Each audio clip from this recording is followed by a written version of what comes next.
এই মুহূর্তে একটি বড় খবর দেব আপনাদেরকে। শিল্পপতি গৌতম আদানি এবং মুখ্যমন্ত্রীর বৈঠক। নবান্নে এসে পৌঁছেছেন শিল্পপতি গৌতম আদানি। মুখ্যমন্ত্রীর সঙ্গে বৈঠক শিল্পপতি গৌতম আদানির। আদানি গোষ্ঠীর কর্ণধারের বৈঠক মুখ্যমন্ত্রী মমতা বন্দ্যোপাধ্যায়ের সঙ্গে। বিশেষ প্রতিনিধি দীপ্তিমান ভট্টাচার্য আমাদের সঙ্গে টেলিফোনে রয়েছেন, আরো বিস্তারিত জানাবেন। দীপ্তিমান, কি খবর পাচ্ছ? বৈঠক এখনো চলছে, যার জন্য এখনই কি হচ্ছে বোঝা যাচ্ছে না, তবে বৈঠক এখনো চলছে গৌতম আদানির সঙ্গে। এবং এই বৈঠক বেশ কিছুক্ষণ হয়ে গেল, প্রায় আধ ঘন্টার উপর হয়ে গেল সেই বৈঠক চলছে এখনো পর্যন্ত।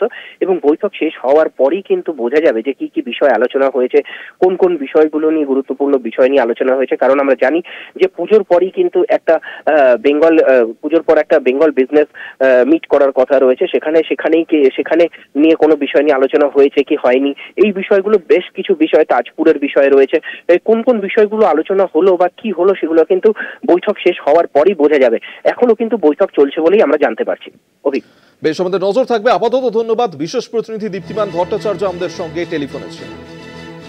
আপনাদেরকে আরেকবার জানিয়ে রাখবো, ইতিমধ্যে শিল্পপতি গৌতম আদানি তিনি নবান্নে পৌঁছে গিয়েছেন এবং মুখ্যমন্ত্রী মমতার সঙ্গে বৈঠকও শুরু হয়ে গেছে। তার আধ ঘন্টা হয়ে গেছে। এই বৈঠক এখনো পর্যন্ত চলছে। তবে ঠিক কোন কোন বিষয় নিয়ে আলোচনা হচ্ছে এই বৈঠকে তা যদি এখনো পর্যন্ত জানা যায়নি। তবে মুখ্যমন্ত্রীর সঙ্গে বৈঠক করার জন্যই নবান্নে পৌঁছে গিয়েছেন আদানি গোষ্ঠীর কর্ণধার।